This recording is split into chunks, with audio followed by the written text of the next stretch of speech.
Joanne Martin. My husband Elmer and I founded the museum, which means we started this museum. We took some money that we were saving to make a down payment on a house. We took money that we were using to buy food because we thought that a museum like this that would help to preserve our history, to show the way that our people, that people of African descent, have fought for justice, not just for African Americans, but for everyone. When we look at the civil rights movement, even though black people marched in the streets and fought for civil rights, all of America enjoys the civil rights that were fought for by those people out in the streets, those people fighting for justice, those people fighting to make sure that this world recognizes that we're all human beings, we all deserve to be free. So I want to welcome you to the museum. My husband Elmer is no longer living. He died in 2001, but this museum meant so much to him because our young people in particular meant so much to him. He would want you to learn. He would want you to remember.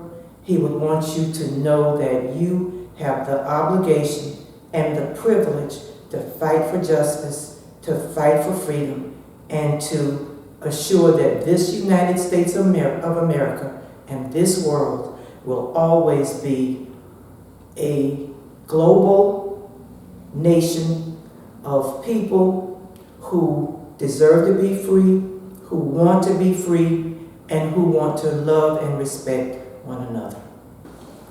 Frederick Douglass was born in Baltimore. He lived in Baltimore. He escaped from Baltimore to be free. Frederick Douglass was an amazing person who respected education. And so for me, the idea that we are here trying to make sure that we help to educate our young people about their history is what Frederick Douglass would have wanted. Frederick Douglass respected reading. He, as a slave, he was not allowed to learn to read.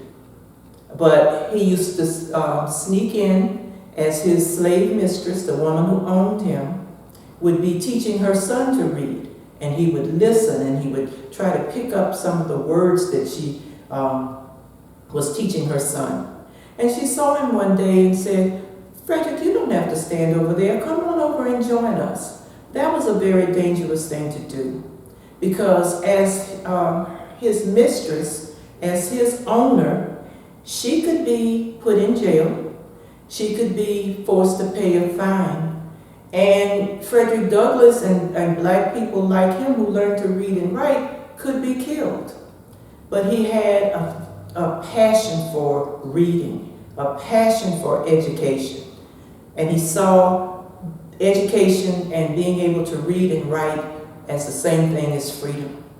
So we joined her, his mistress, and her son, and began to learn so many words. She gave him a book, and he would read that book, and after a while he started trying to collect his own books.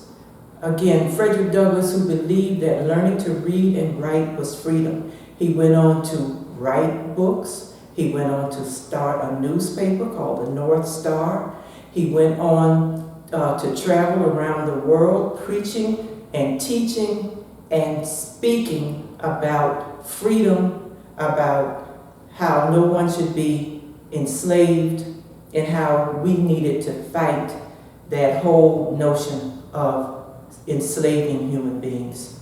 And I know that Frederick Douglass would be saying to you today, we want you to read and write and appreciate education and know that your ancestors, and know that those people who believed in freedom and continue to believe in freedom would want you to grow your minds and become the learning machine you can be. When I think about Ida B. Wells, two words come to mind for me: sassy and classy. For me, that was Ida B. Wells.